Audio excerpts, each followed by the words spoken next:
of silence. What do we got? We have a moment of silence. Moment of silence. For Tommy Fury. There it is.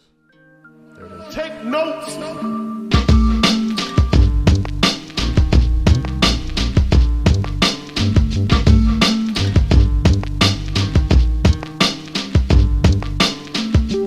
First reaction, who do you got? My first reaction is I stumbled upon an article I sent you that today, Jimmy, where Jake Paul was asked about guys like me calling him out back in February and somebody else, I don't know who, but then he said, I don't know who any of those guys are or something like that. Everybody's calling me out. Dude, you can't say you don't know who I am and then you fight Hasim Raham Jr., bro. You can't do that. You got to figure out a better excuse than that, bro. you can't come with the I don't know who he is excuse and then fight a guy that literally nobody knew who he was. then fight a guy that nobody knows who he is. Actually, can't do that. You got to figure out a better excuse. So that's first and foremost. But I don't know. I mean, I remember, I remember you sent me a video of Jake Paul doing the pads in Gleason's gym not that long ago, maybe about a month ago, underneath my banner, and he looked pretty good on those pads. I assume he's getting better. I know BJ Flores has worked with him, over these years, and I know BJ was a solid fighter himself. Somebody I was in the amateurs with, somebody I won the nationals with back in 2001. He won them at his weight class. I won them at my weight class, the U.S. championships in '01.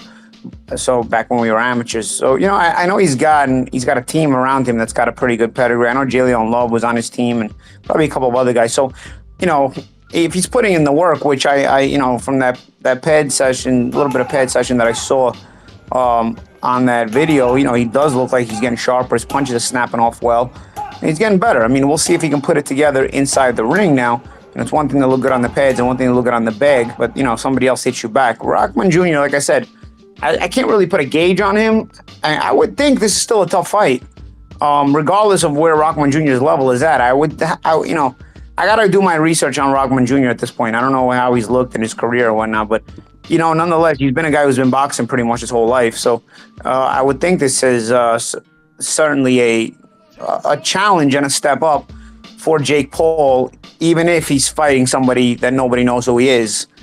And then he says, when people ask him about name fighters, he doesn't know who they are. Despite that, I guess this is kind of interesting, man, because Rahman Jr., he's the son of the ex-heavyweight champion. Hasim Raham was a good fighter in his time. He was able to knock out Lennox Lewis. He lost the rematch, but he was heavyweight champion for, about a half a year at one time in his career. And he had some big fights in his career. He fought Holyfield, fought David Tua twice. So, the son of a very good fighter is Rahman Jr. Interesting, I hadn't heard of Rahman Jr. in a while, to tell you the truth. I didn't even know he was still around.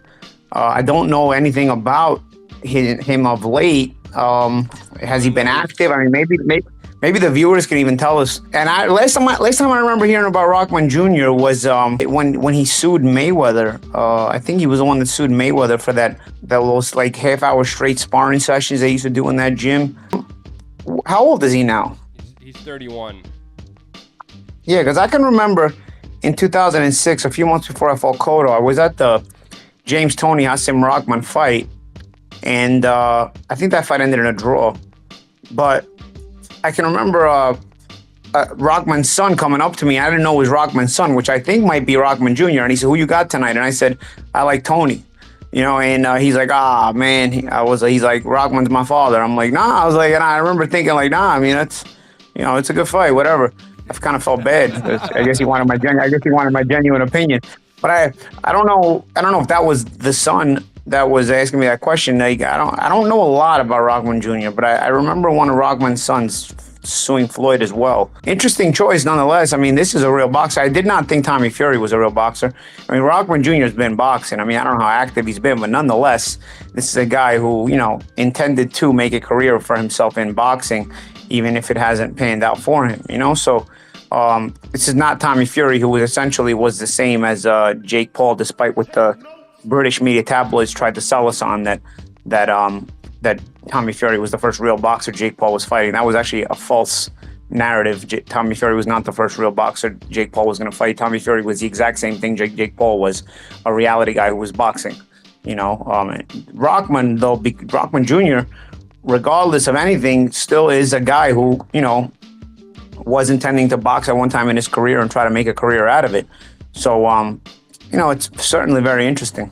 Paul, you said that Jake was looking sharp and definitely getting better. Like, from an outside perspective, at least mine, is he not like a solid boxer at this point? Because for all the shit he's taken, I mean, my guy is 5-0 with 4 knockouts. None of them were really that close.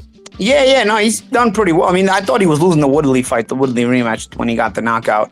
But he was struggling a little bit. But he did show me some character, which I'd like to see in that. I do like to see you when you're in some trouble, how you react, because especially when you're a guy who's already kind of has a foundation financially, like Jake does. Those kind of guys typically, they don't really want to suffer once they're kind of comfortable financially, and Jake has that. But in the meantime, Jake dug down and got the knockout against Woodley in a fight where he was having to really bite on his mouthpiece and get through. I don't think he looked good. I think he certainly had a lot to work on after that fight. And on the pads, he looks great. So we'll see if that can translate into some of those improvements in the ring. But I do like that he showed me character in the Woodley fight, because there's guys like Conor McGregor who's made money and have absolutely no balls once they actually do have somebody step up in their face and cause them to struggle and cause them to suffer a little bit. Jake actually bit down on his mouthpiece, hung in that fight, and then call it a lucky shot, call it what you want. He still had the wherewithal to dig in his heels into that fight in a fight where he was fatigued and had a guy pressuring him, and he got the knockout. So you still have to credit him with the character he showed, despite the generally average skills he still has. But we'll see those improvements, because like I said, that paid session I saw a month ago, he looked good to me. But again, when you don't have somebody punching you back, it's very different. And again, Rahman Jr. is a guy who, no matter what you might think of him, he's still been around boxing and has been a boxer pretty much his whole life.